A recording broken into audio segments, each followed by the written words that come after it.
No sleep, no sleep until I'm done with finding the answer. One stop. Hello, and welcome to the Don't Tell Anyone podcast. This is the show where we reveal the game-changing tricks, hidden hacks, and closely guarded mysteries that top producers use but never share. So if you're a music producer who is ready to crush it, own your sound, and make waves in the industry, you're in the right place. Each episode is packed with tips and insights to level up your skills and fast-track your success. So are you ready to unlock your potential? Let's go! And let's dive in. And today, we have the pleasure of welcoming Giacomo Alloesio, who's an Italian producer who's making big waves in the EDM industry. He's creating upbeat slap house remixes and his own songs. He's really good at mixing dance beats with various instruments, and tons of people love his music. He's got a huge fan following of over 450,000 people listening to him on Spotify every month. He's known for putting his own spin on famous songs like Boombastic, Running Up That Hill, Wolves, Midnight Cities, New Americana, and many more. And his version often end up in popular playlists and editorials. He works with other artists a lot, including Anikdote, Krmoni, Robbie Rosen, who is an American Idol finalist. These team-ups help him try new things with his music. You can hear both old-school house music and new electronic styles in his songs. He's worked with industry heavyweight record labels like TrapNation, Magic Music, Soave Records, and many more.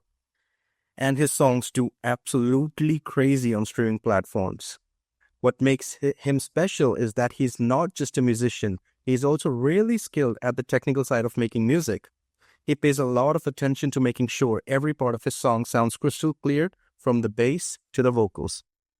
He knows what people want to hear on the dance floor, and his songs carry a lot of emotions. He's personally one of the most fantastic people you'll ever come across. He's really funny, he's really smart, and he's really skilled. Simply put, he's a beast. Looking ahead, things are looking pretty good for him, and more people are discovering his music every day. And he keeps coming up with fresh ideas, and I just personally cannot wait to listen what's more in store. And let's hear from him. And let's welcome none other than the one and only Coffeeshop. Welcome to the show, fam. Oh, thank you very much, brother. It was really is a pleasure to be here, and was such a surprise when you contact me and invite me to this one, and I would like to take part to this so much. So I'm glad to be here. Obviously a great and heartfelt thank for all you said in the presentation of my person. Maybe also you exaggerate just a little bit or not, I don't know. Thank you very much, brother. My first question right at you, I usually start with the beginnings of an artist. Can you walk me through your beginnings? What sparked your passion into music? And when did you decide that you're going to be making music? Okay, that's basically the first question for everyone, okay? Yes. How did you approach this? Okay, it was a long time ago, and it was not a song, actually, as the largest part of musicians maybe listen to that one song that changed his life, no? In my case, was not exactly a song, was more a moment. I remember I was at my aunt's house, and there was my cousin who was watching a concert of Swedish House Mafia. I still remember Masquerade Motel at Miami in 2011. 2011, Masquerade Motel Miami, and the opening with Together and Miami to Ibiza. There are two songs by the Swedish trio. I saw that show, brother, I swear it. I saw that show on YouTube, and I say, no, that there's no way there's so much energy in what they made. Okay, and we're just talking about three people beside the desk playing with potentiometer, with faders, with with the controls, just for the, and they, how can I explain? I don't know. I don't even know to explain. They control the music, and I would like to reach that kind of feeling, that kind of control. And I decided, yeah, I want to be a musician. I want to be an electronic music producer. watching that show on YouTube that day. I was 17 years old, I guess. That is really crazy, man. You make a lot of slap house remixes, right? So like, how do you choose which songs to reinvent, and like, what's your creative process like? Okay. I usually start from listening all the old hits of the past, okay? Because I think that some of them has a cool drive that could be transformed into a slap house tune. But I don't only do that. I do also research to ensure that maybe if not unique, there are a lot less than everyone thought of that kind of remixes on the web. In the best option, my remix should be unique on the web. For example, when Bombastic was released, there was no other remixes of Bombastic in no maybe in no electronic genre. Okay, maybe some unknown artist from the East maybe made a rock or a pop rock cover of Bombastic, but there was another genre, another kind of market, you know? So in electronic dance music, there is not that kind of remix. So, okay, let's do this, and let's do it fast, because someone else could have the same idea and do the remix before me, okay? So we also have to play on who is the faster when we are doing a cover and a remix, okay? And my creative process basically starts from the vocals, because I really I loved treating and playing with vocals, and I think that once of my best skills, I working with vocals. In fact, I'm really known in the music industry among my colleagues and my friends. When someone have problem with vocals, they are not sounding. They usually call me, and I fix all the cut, and I send back the vocals. Okay, so vocals. I start with the vocals. Then I try to find a cool bass line for my. I start from the bass line, and then on that bass line, I build chords and progressions and sounds, etc. That's my basically workflow when I approach to a cover: voice, bass line, and etc. Is there any particular track that you've released that has surprised you with its success and reception from the fans? Yeah, more than one actually. The first one I released with Krmoni, you know. The first surprise was to discover that Krmoni would like to work with me and release the track with me, because I sent the track to Yacht Energy just to add a normal release, and they contact me. They contact my manager, Simone, that was my manager in that period. They contact Simone and they ask, would Coffeeshop be able to release a collaboration with Krmoni as a... Wow, not bad. I think that the tracks maybe they liked it. Okay, so let's go. And the collab was released, and in the first day made like 100,000 of plays on Spotify. The first day of the release, and I was like, that maybe I did that in 1 month, and now I'm doing it in 1 day. What is happening? Okay. And I was absolutely shocked. And then Bombastic. Bombastic was not so sprinty in the beginning. So the song started with like 30,000, 50,000 per day.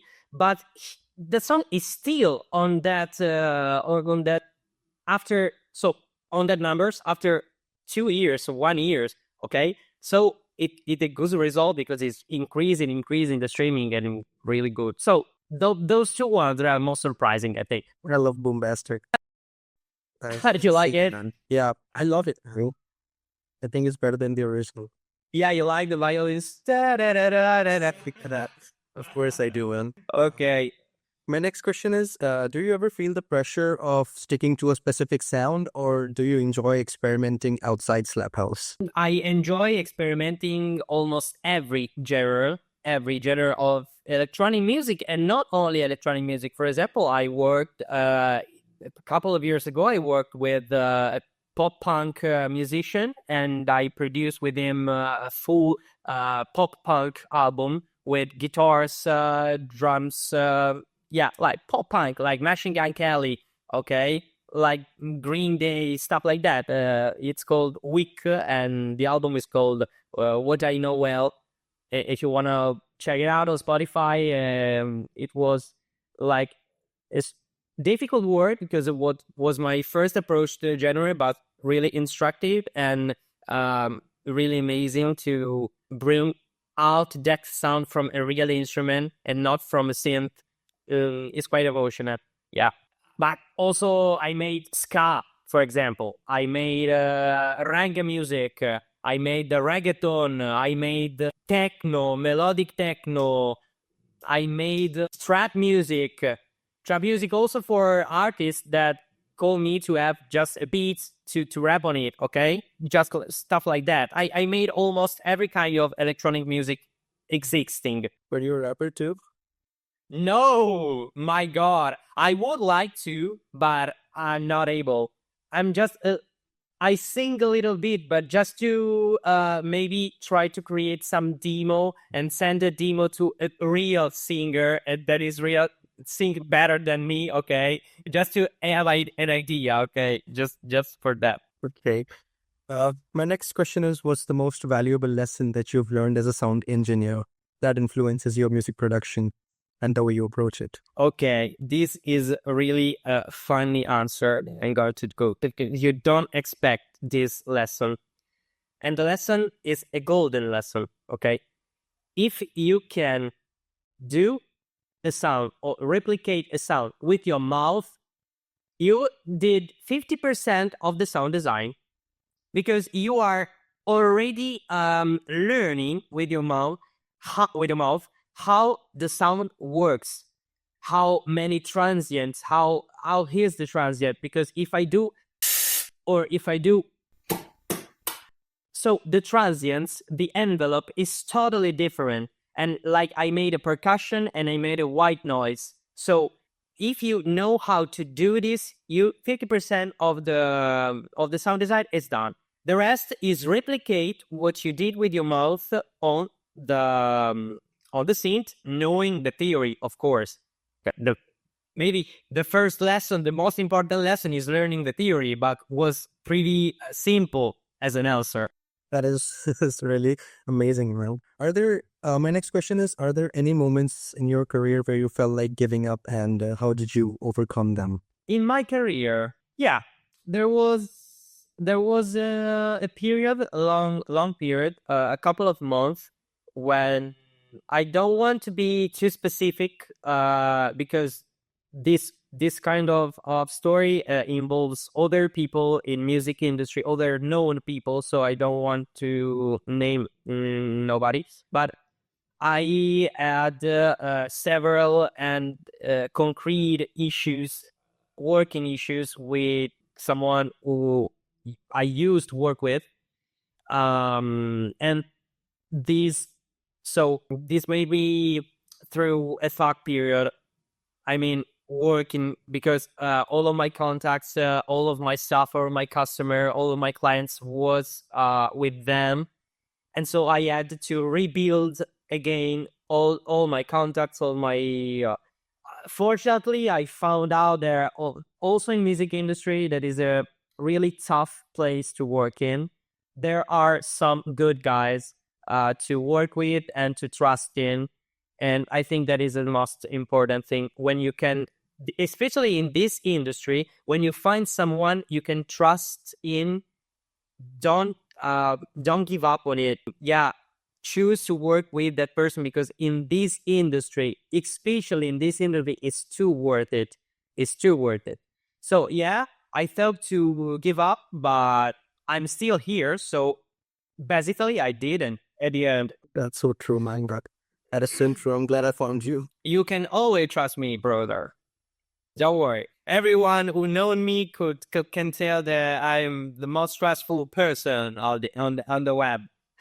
Just on the web. No, not so real. Okay. My next question is, what's a misconception people have about being an independent artist or producer? Misconception. I don't know. I think that like in every other jobs in the world, everyone that there is always someone who is misconvinced or misinformed on a job and how it works. Maybe someone can think that it's too simple. Someone can think that it's too hard, so they don't approach it because no, maybe I'm too old, or maybe I'm not too skilled. I have learned more. I don't know. There is so many of them that I don't know exactly what to talk about. But I can say about the misconviction or the misinformation that doing this kind of job is not as I expect when I started. Okay, so you're in the 90% of the cases, you won't be a rock star. Okay, you won't be on a 10,000 people stage. You won't play at ADC Las Vegas. You won't win a Grammy. Your music won't be in a film. Okay, so everyone, and that's not the 10% that become a rock star. So the remaining 90% can afford almost everything working in music industry, because there is not only to be a rock star. There is only to be an art director for some projects, some startups, for example, for theaters or independent cinema project. You can sell music online for scores, films, games, etc. You can work for customers that wants technical approach to the music, like for example, mixing, mastering, recording, help to create new sounds. And that's another thing you can do, making sample packs, making preset packs for the known VOC like Serum, Astra, and kind of that. So you have multiple way to earn big income from the music industry, not being a rock star. So that's basically the secret. And when someone asks me what you do for a living, I just say I work in the music industry because it's the most true question. The true answer, sorry, is the most true. Because if I just say I'm a musician, I am not just a musician. Okay, I am the producer. I'm not just a producer. I work in music industry that involves everything that I said before. Okay, so that is working in music. And being a producer today is doing multiple tasks in the music industry. That's the biggest secret, in my opinion. I also give lessons to people who want to learn electronic music. Okay, that's another thing you can do in the music industry is in the info business. Everybody go and check out Coffeeshop and make sure to take lessons from him if you want to be your best music producer. Yeah. You have to. Your skill will severely improve. My next question is, if you could collaborate with any artist, living or dead, who would it be and why? Ooh, living artist and dead. Interesting question. I think that living artist would be, it's difficult. It's really difficult. I would say Ed Sheeran because I really admired him. Is one of my idol, not just because he is a good singer, but because he's a damn good producer. A lot of people don't know, but Ed Sheeran produced albums by other singers. For example, Beyonce, some songs by Rihanna, an entire album of Justin Bieber. Okay, produced, so composed by Ed Sheeran as a musician. So, and are damn good albums. So he's a genius. Okay, he's the best. I think one of the best musicians of our generation, pop musician of our generation. And death, I think if I would have able to speak Deutsch, I think that would encounter or Mozart or Beethoven. And I think Mozart. I would like to talk with him. So I won't be specific about the topic. I will discuss with Mozart, but I would like to talk with him. I would really curious to talk with Mozart. Yeah. My next question is, what's the story behind your decision to focus solely on slap house and energetic covers? Actually, I'm not focused on slap house and generally covered. My last, one of my last songs was a cover, but the previous one was a song that like future bass, the genre, is more vibey and it was more electronic pop. So no, actually, in particular in this period, I'm taking a little distance from the slap house world, and what I'm experimenting more a lot of genres. For example, so drum and bass, dubstep, Afro house. Also that guy's more chill and stuff. But no, I wouldn't say that I'm focused on slap house. I was focused on slap house, and the answer is because slap house was easy to sell. Labels asked in the past frequently for slap house. So once they know you and the label know that your song are good quality, you have like the feeling they don't listen to the song anymore. Yeah, you send the email, okay, they send the contract, you see the contract, and the song is released 1 week after. Okay, that was such a request. So no, not more. So I'm experimenting. What's the weirdest place or situation you found inspiration for a track? Interesting. Actually, that was it's quite funny. The track that I'm talking about is not released yet. We are working on it, still working on it after 1 year. But when I was with some friends in my city, and one of them told something like, I can't, yeah, that's why I can tell it's that kind of word into this program. I would use my language, so there was no problem with vulgarity. Okay, in my language, the phrase was "mi piange il cazzo," and literally it means that my my stuff, my energetic stuff, has tears. Okay, the stuff I use to conquer women, that kind of stuff. Okay, that has tears, is crying. Okay, and my friend like mi piace, mi piace, mi piace. And we got this idea walking in the street, and we made the song once. And the song is not released yet, but once day we released it. Trust me, it's amazing. What's your guilty pleasure genre or artist that fans might not expect? Like, what's your guilty pleasure?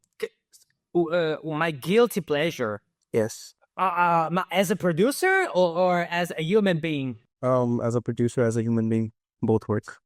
I like drink a lot more than I would. Yeah, I am a big fan of the gin, the beverage. Really fan of the gin. I tasted in my life a whole collection of gins, more than 50 different kind of gin in my life, and I love every one of them. And you can make a lot of things, and yeah, maybe that's my guilty pleasure. Drinking 2 or 3 cocktails when I can, but just that. I'm a good boy. If your music were a drink, what would it be? Would be a gin tonic. Gin tonic. Gin tonic, of course. because the gin tonic is not just a drink. The gin tonic is a pleasure. The gin tonic is something you can have every time you want, even in the morning, because it's not something aggressive like a long drink, like a long guy. I like a long island iced tea, for example. Or here in Italy is really famous the Americano or the Negroni, that are really strong kind of drink. This is a pleasure. This is like sparkling water with just a little touch of sugar and a little touch of alcohol, just to give you energy, just little bit, like Popeye with the Spanish. I am the gin tonic. I'm Coffeeshop with the gin tonic. Oh, wait, I'm so powerful and I can produce better tracks. Oh, guys, don't do it at all. What's the one track that you never remix or make a cover of, no matter what? Fedra by Tangerine Dream, because it lasts 14 minutes. You know what is exactly do a slap house song that lasts for 14 minutes? No, there's no way to do a remix of that one. I'm sorry. Too weird song. 14 minutes. I think this is the longest song in the world. I think there was one more. I think Dead Mouse Strobe. I think that is also No, Dead Mouse Strobe is last 10 minutes. Something more than 10, 11 or 10 minutes. Okay. Fedra is 14 minutes long. And I can tell this because when I was at university, I had to do an assignment about Dead Mouse, aka Joel Zimmerman. So I know him pretty well. Okay.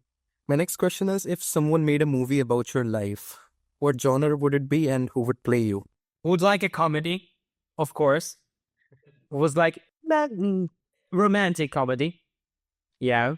Would like a romantic comedy. And I would like to be played by Timothée Chalamet, I think. Yeah, because he's really pretty like me. And his thing is not like muscular like Harry Cavill or that stuff of that. I'm not so that kind of person. Yeah, elegant and an elegant figure. So Timothée Chalamet, I think that would be the best choice for my role. Okay. What's the dream venue or festival that you'd love to perform at? Although you said that you would never DJ for a particular fan base, like you'd never. Okay, I would really like to perform at a multi-genre festival, like the Ziget Festival. You know the Ziget Festival? No, I haven't heard yet. Oh, the Ziget Festival won the European Festival Award in 2017 or 2018, I think, but won for 2 years consequently the best the European Festival Award. So the best festival in all Europe is the Ziget Festival. It lasted 7 days. I would like to, and they perform on that stage, perform like Beyoncé, Justin Bieber, the Green Day, Sound 41, the biggest of the biggest stars in the. And I would like to be on that stage, maybe. Also, that Mouse performed there.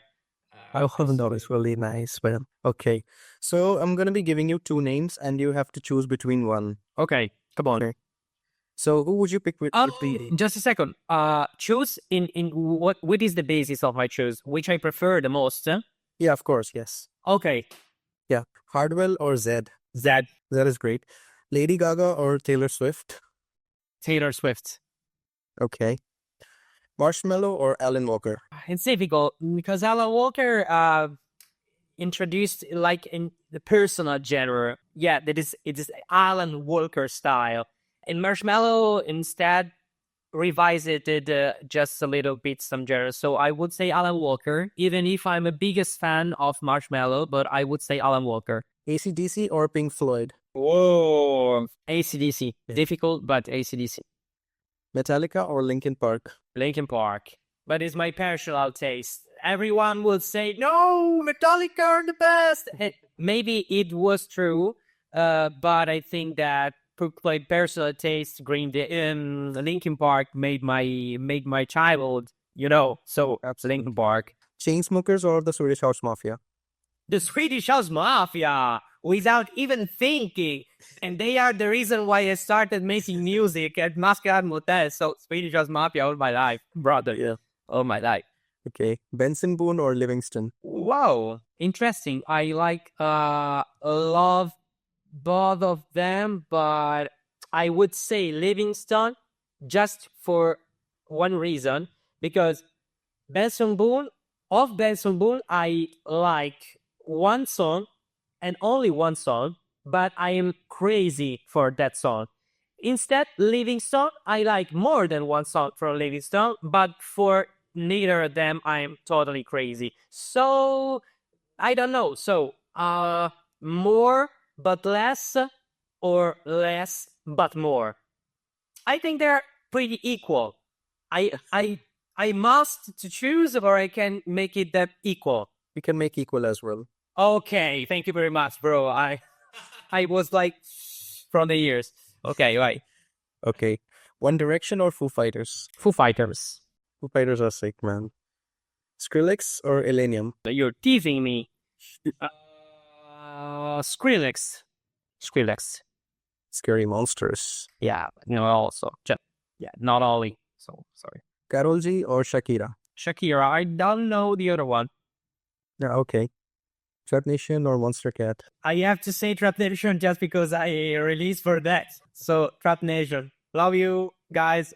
Okay. Subfocus or Noisia? Noisia, all my life, Noisia. Noisia are another big point of my life, of my personal career. The discovering of Noisia when I was at university. Another big artist for me. Cheese and Status or Pendulum? Pendulum. Okay. J Balvin or Bad Bunny? Can I say none of them? Okay, you can, of course. Oh, great. None of them. None of them. Okay. Pro C2 or OTT? OTT.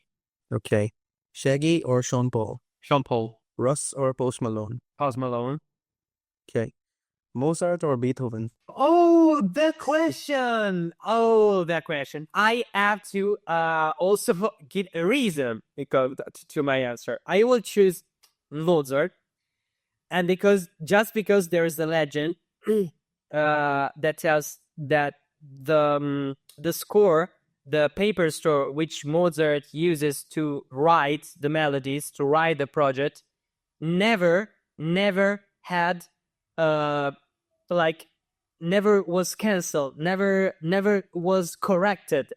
Yeah, he thought to the music and he wrote the music directly without making mistake. Yeah, unhuman, totally unhuman. So that's the only reason why I choose Mozart. But I also like Beethoven music, but Mozart was unhuman, so supernatural boy. Notorious B.I.G. or 50 Cent? 50 Cent.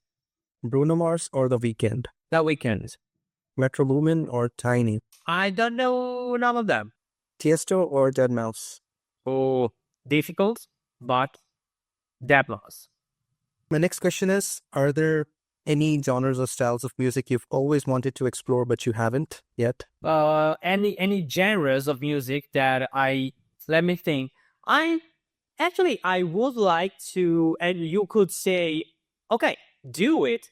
Yeah, that's not that simple. I would like to make an hardstyle track. I would like to approach that genre because there was a long period of my life, like a couple of years in my childhood, when I was a teenager, and I listened hardstyle from Headhunters or stuff like that, Wild Styles. There is another one, I don't remember exactly, but for a couple of years, I listened to hardstyle a lot. So I would like, now that I have skills, to try and maybe making something out hardstyle. Why not? Yeah, that's one. I never, but I would like to. What's your take on ghost producers? Like, have you ever considered doing ghost production? Or like... Oh, actually, I do, and I did. But of course, I can't say my customer. I can say my customer, hey, that that would make that ghost real. So let's keep it a ghost, okay? My next question is, do you think there's a perfect track that you've made, or is the best still yet to come? The best is still yet to come. I literally love some tracks that I made. Not everyone, not every track. Also, some tracks I was surprised when the label accepted to sign, because I was not so satisfied of my work, and maybe they suggest me a change, an edit, then make the song appear even worse at my ears, and I was like, how can they like it? But they like it, so let's sign, okay. But there are also songs that I am in love with. For example, I made a cover of Midnight City for LoudKult, and I really love that one, because it has a not conventional sound for the slap house, because I had a fusion. I have to fuse the slap house and the synth wave and the synth pop with, instead of having a clap, for example, in that song, I have a snare on the kick. And it's really strange for the slap house. I never heard something like that, but it incredibly worked in that kind of composition. And I really love that one, for example. But there is, I love also Greater Than Infinity, than my last release. I love the first song I ever made in my life. I released on Spotify, that it's called Better Than Before, and is for 2018 maybe. So I love also that one. But the perfect one, yeah, my masterpiece, still have to come. Next question is, if you could change one thing about the music industry, what would it be? I would change a lot of things, brothers. Maybe the major thing that I would like to change is that now the music industry is too related to the previous result of something you did to trust on you. You know what I mean? Like, maybe if I can, maybe I could have the strongest piece of music of this damn century in my hand, but if I have 400 followers, no one wants to invest on these, because they don't know. So yeah, maybe the only thing I would like to change is the to increase the skills of the A&R to recognize a good song or not a good song, because now I hear a lot of shit music on the web, really shit music, then that receive a lot of appreciation, and I listen to a lot of good music, really good music, that doesn't receive the right appreciation for it, just because no one can listen to it. Okay, so I would like to change this, maybe to unlink the followers and the popularity that you have on social web with the quality of your music. But of course, is something that is not possible. So we have to adapt to this crazy industry world, you know.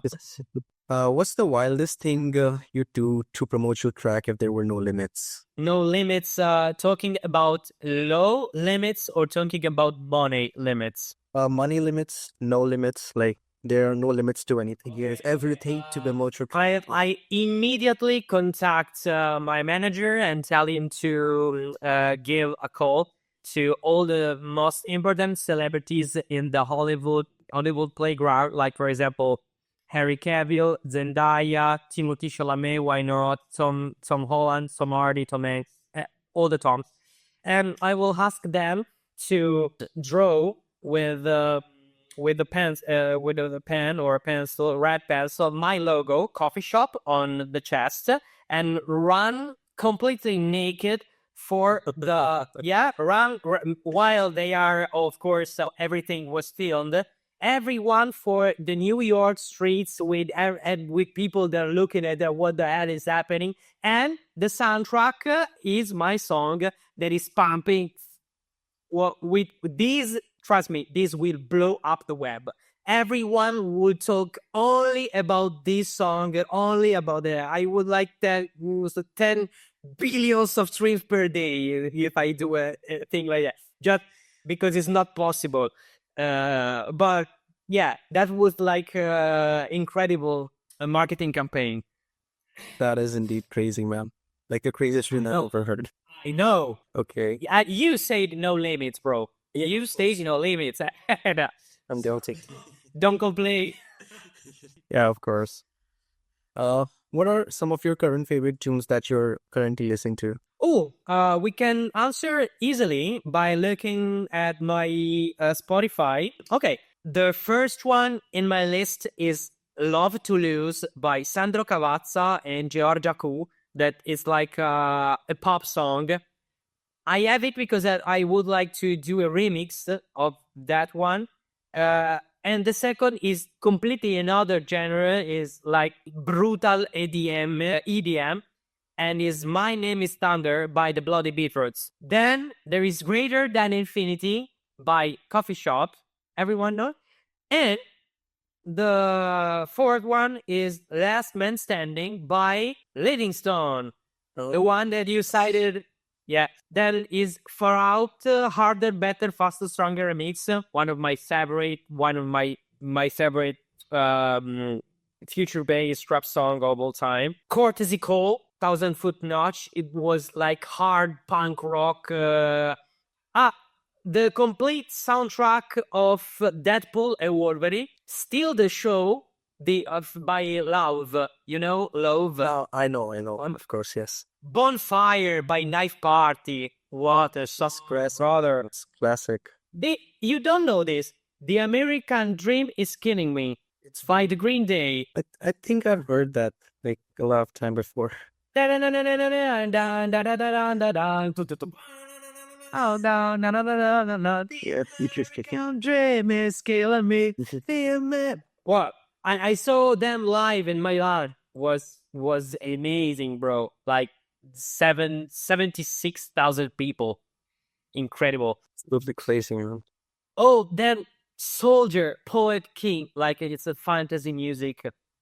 But let's listen. Let's see if you can hear. I can hear that. You can hear? Yes, if it's the pit.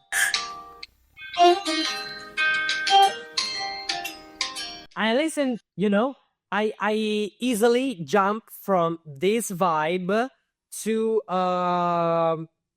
for example, this one.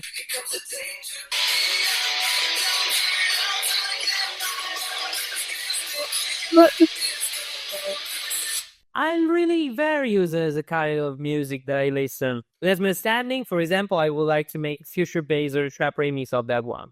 I have Surface by iRecord. I know iRecord was a guest of your program. Yeah, I really love Surface. When We Dance, that I made with Alex Barn. Lie by William Black. I don't know, actually, I didn't remember that. Back to You by Slander. A really strong future-based song. Another song by Livingstone, House Lives, for example. Yeah, you told me that before. I Love Rock and Roll. Horizon by Nickelback. With Me by Sum 41. Hero by Chad Kroeger, the Nickelback. Beautiful Things by Benson Boone. Wheels by the Foo Fighters. I know, of course, yeah. Wheels. Memory Reboot. Eyes Wide Shut. Illenium and Avril Lavigne. Yeah. Celestial by Ed Sheeran. What You Needed by me, Robbie Rosen, and the Thief Guys. Mr. Brightside by The Killers, for example. Yeah, there are a lot of... Oh, I got one from Vengeance that is called Working From Home. And the song is made with the sound that you make working from home. Like moving the chair, or opening the window, or opening the desk. And with this sound, he made this song. It's incredible. Yeah, listen the beginning. Not today, working from home. Not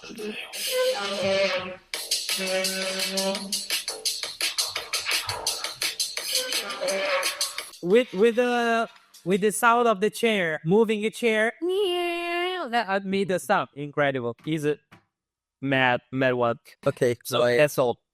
my last and final question for this podcast is if there's any one piece of advice you could give to yourself when you were first starting out, what would that advice be? Ooh, save more money. Save more money. Do not spend all of the money you earn at the beginning, because the money at the beginning, you don't know what can happen in your career during the years. So if you earn 1,000, do not spend 1,000, okay? Because nothing lasts forever. That's the biggest advice I would like to know. And of course, I didn't follow it. Okay. Thank you all for tuning into this podcast. Make sure you give this podcast a 5-star rating if you're listening on Apple or Spotify, and like and share or subscribe if you're watching here on YouTube. I'll see you guys in the next episode. Until then, keep grinding, keep producing, keep working hard, and above all, don't tell anyone. Oh, thanks to you. Bye. Peace. Peace, guys. Yeah. Stormy Rage. Welcome to my kingdom, baby. Don't matter if you win, matter if you out. I'm trying to make them dollars, still I lose account. The bitches call me king cause I wear the crown. I know nobody can stop me now. No matter who you are,